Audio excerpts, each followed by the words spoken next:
Kardeş bu fena anlamıyor. Hadi kardeş fena asılık değil. Gel fena şeydi. Kardeş zahmet bu bir dakika saklamak bu şeye cevap değil. Git.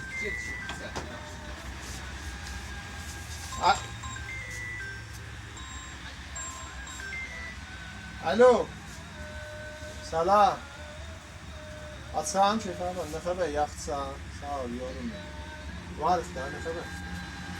Neyse ya sen de alırlar müşteri. Ne var hadi? Senin anamın isteği. Bir xuderi var, mən elə kimdə və sağ alacağam. Ha. Dəsti gör ha. Ha. Ne mən alım? Toyuq. Alan varam, məndə pul zat yox.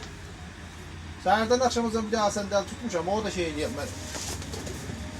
Al sən şöyle. Ne açıyorsun? Ha. Ne mən ha? Baba al sən şöyle da eləyəm mən. Ay ne açıyorsun? Eyvay.